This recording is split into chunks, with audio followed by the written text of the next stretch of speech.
All right, everyone, here we go with the notes for Chapter 7, talking about some techniques for developing your style in your voice acting. We're going to cover sections 1, 2, and 3 of the notes in this video, and then the final section, section 4, will be in the following video. First off, leave your ego outside. Let go of any judgments, inhibitions, and concerns you might have about what you are doing, and allow yourself to become the character in your script.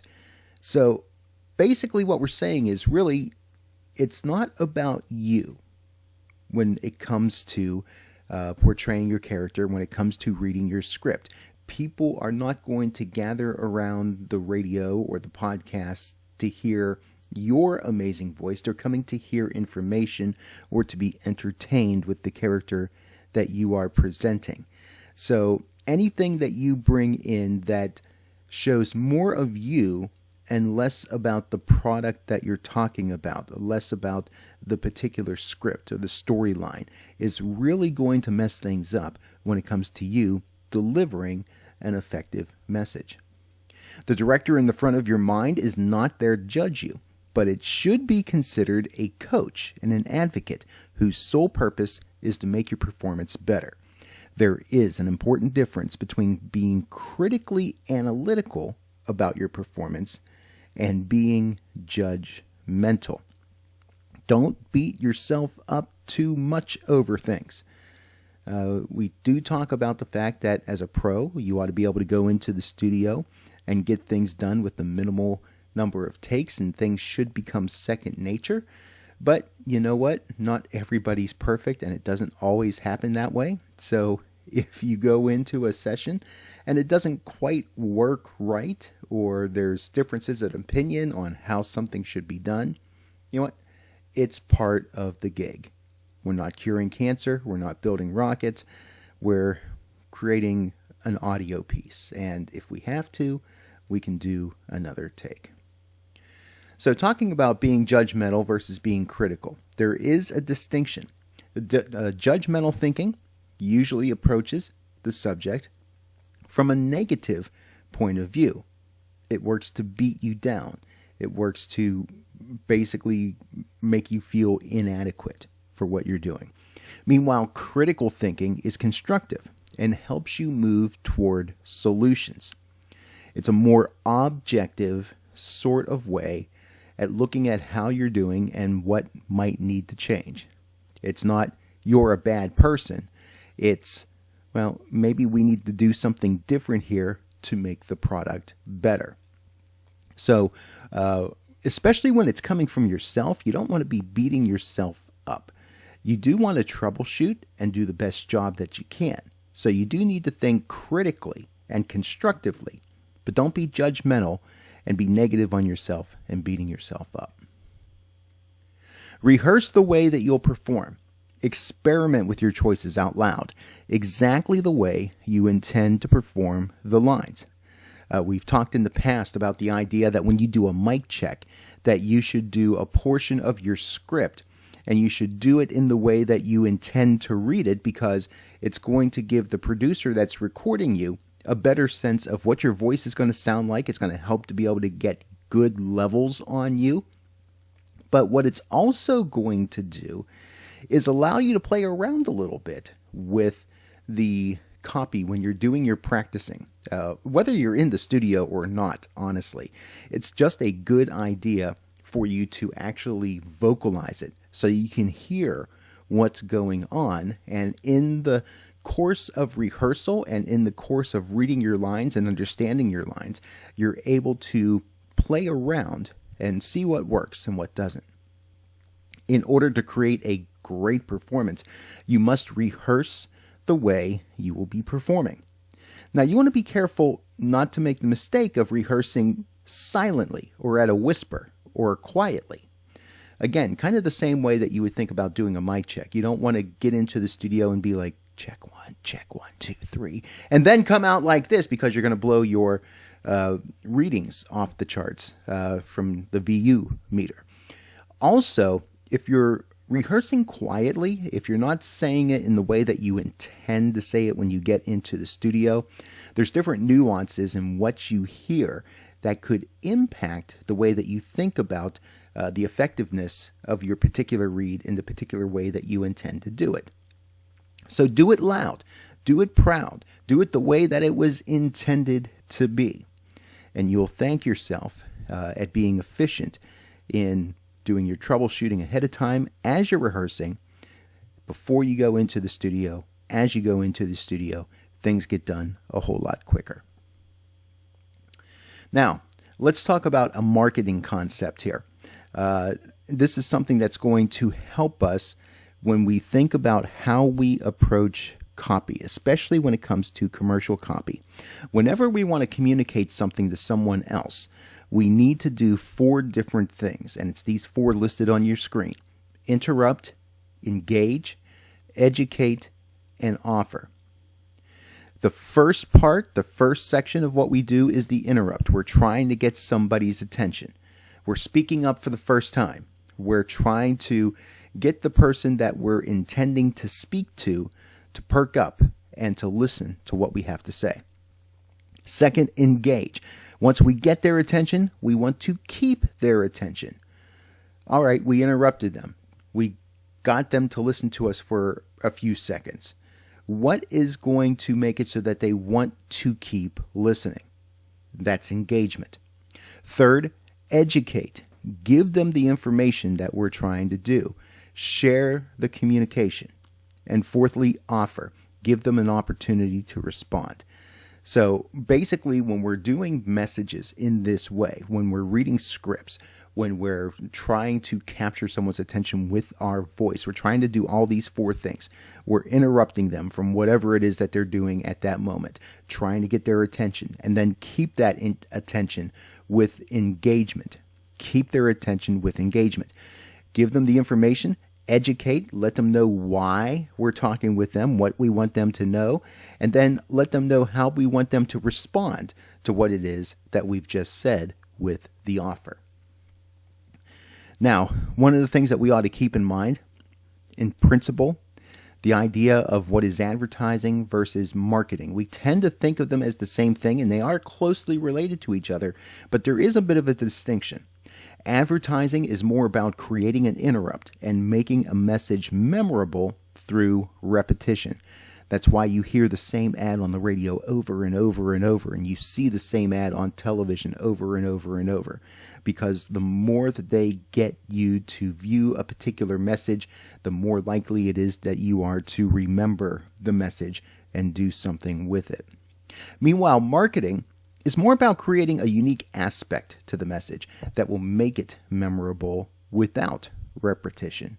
So marketing is trying to find kind of that hook, try to find that certain way of being able to communicate a message that makes it so that when you hear it, it's ingrained in your brain. It leaves an impression on you so that when you hear that message or that sound again, you recognize that it's associated with that particular product or service or company. And if that happens, marketing has done an effective job.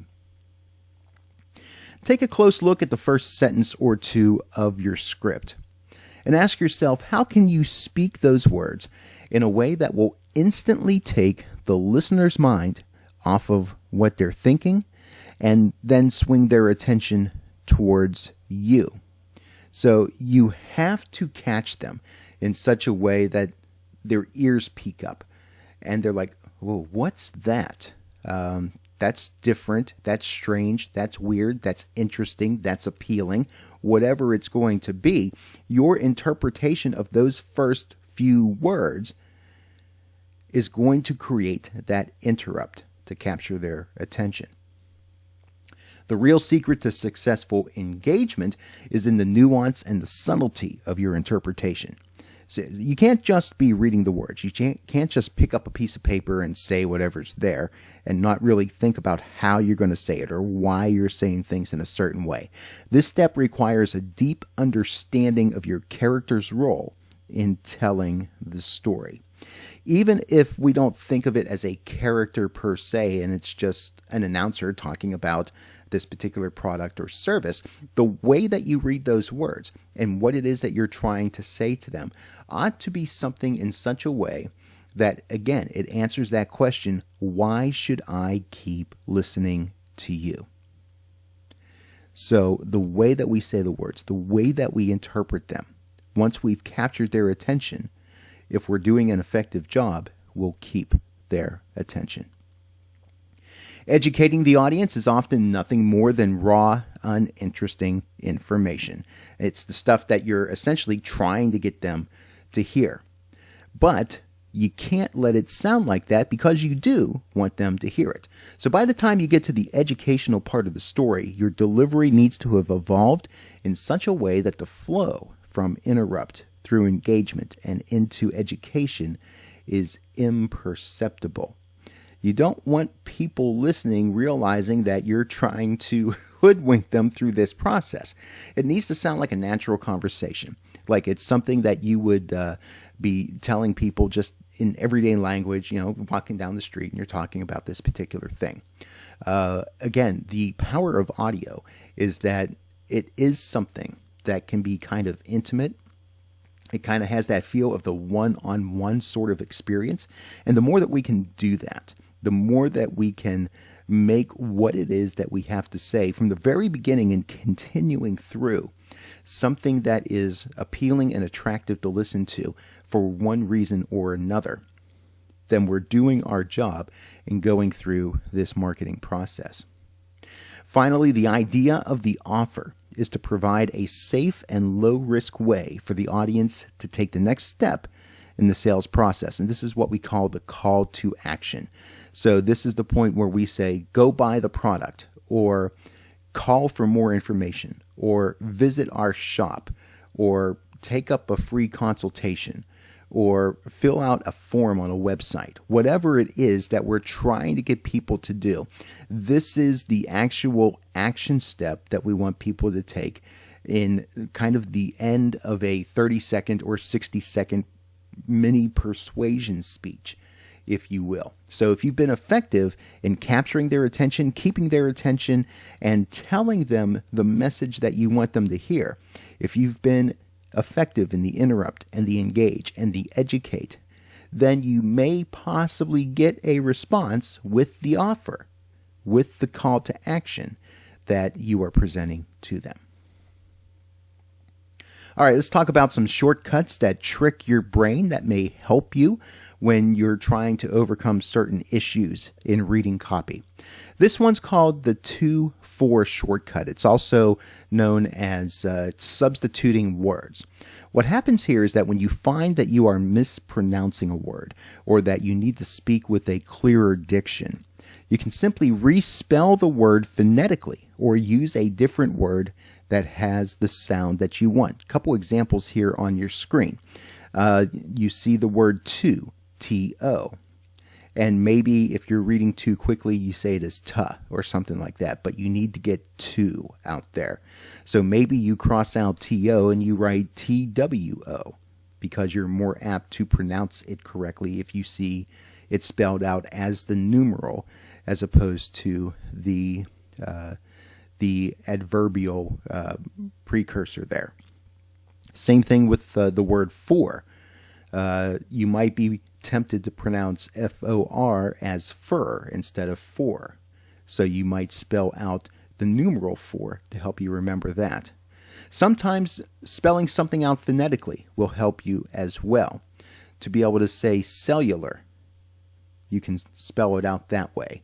And that may help you to be able to properly pronounce a word. I find that trick especially helpful when it comes to saying proper names that I may not be familiar with, especially if it's a proper name that you think in most cases would sound a certain way, but because it's someone's personal name or like the name of a city or something like that, and locally they pronounce that differently, phonetics can really help you to make sure that you get it correct.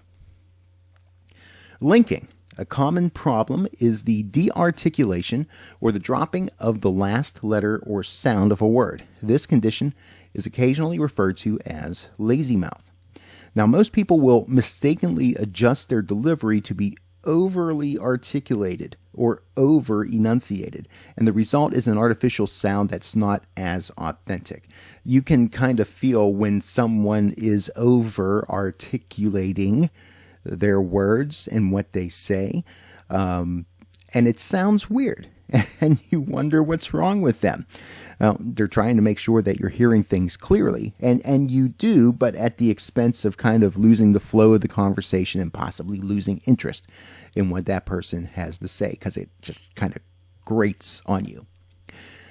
What linking does, and it's the idea of taking the last letter of a word and attaching that letter to the beginning of the next word. This is something that a lot of singers will use as a tool to help them to be able to enunciate words as they are singing songs. So as an example, I took this tip and I wrote it out in the way that you may say it if you're having problems with like dropping D's and dropping G's and that sort of thing. So you might read your copy as take the last letter of a word and attach that letter to the beginning of the next word. I kind of stretched it out a little bit to kind of exaggerate it a little bit, but you get the idea. You kind of take the last sound of the previous word and attach it to the beginning of the following word so that you get all the sounds in there. And when you're talking at a normal pace, you're not necessarily going to notice that you kind of shifted that particular sound to the next word. Linking is an effective way to help you to be able to do that. Make them the only words. Talking about some basic techniques now. What we're talking about here is when you're having trouble with a particular line or a particular word or a couple of words in a script. What you want to do is take a look at that and try to isolate that sentence or isolate those terms out, and then just concentrate on them. You can say the line several different ways. You can choose the best interpretation based on the way that you say that line, and then put the line back into the script. This can help you with articulation. It can help you with interpretation and meaning. For example, if I was to read that second tip there, say the line several ways. Say the line several ways. Say the line several ways. Say the line several ways. That's sort of an idea, and that helps you not only to get the correct pronunciation if you're having trouble there, but it can also help you to be able to determine the best way to be able to read that line. Removing and changing punctuation. If you work the punctuation marks as they are presented on the copy, your delivery will usually end up sounding like you're reading. So you want to be careful about that. The punctuation is a guide for us to help us to understand where breaks in thought are, especially with commas and semicolons and dashes and things like that. Periods help us to understand where the end of a sentence is and those sorts of things. But we don't always talk in proper written grammar and syntax. So we let the words and the phrasing guide us through our telling of the story. Again, punctuation's a guide, but it's more so important for us to make sure that we're interpreting the words and being able to relay those in such a way that it makes sense to the listener. A real-life conversation is punctuated with pauses and changes of inflection and dynamics, emotional attitude, vocalized sounds, all these other things. As a matter of fact, the way that I just read that sentence, I didn't read it exactly the way it was written on the screen. I tried to make it sound such a way that it was easier for you to follow if you were just listening to it. So you want to let your delivery dictate the punctuation, not the other way around. Allow the scripted punctuation marks to guide you. But again, be careful not to take them too literally. In other words, punctuation doesn't always have to dictate what you do. So you can find different ways to be able to read sentences and try to make them sound more conversational while still getting the gist of the sentence. Basically, you don't want to read in such a way that it just kind of sounds stilted and unnatural. So sometimes you breeze past commas.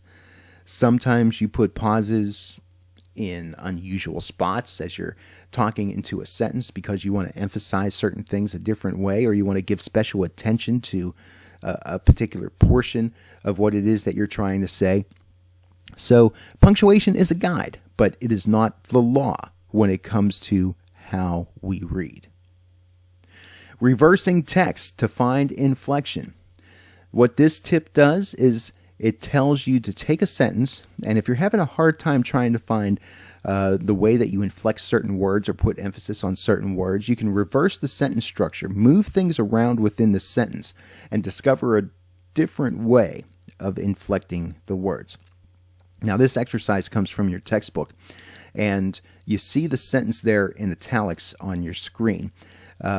It's written in such a way that, if you were reading it on a piece of paper, it's going to make sense to you as you're reading because you can look at the sentence as a whole.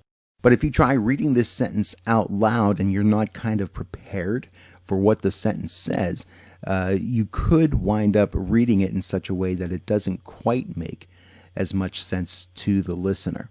So take that sentence, move some words around to help you to try to find the best way to put inflection on certain words, put emphasis on certain words. And that's the example that you see there in the regular print down below. So with that in mind, you would see that the main part of the sentence is that the showrooms are stocked. So to read the sentence the way it's originally written with the proper intention and inflection would probably sound something like this.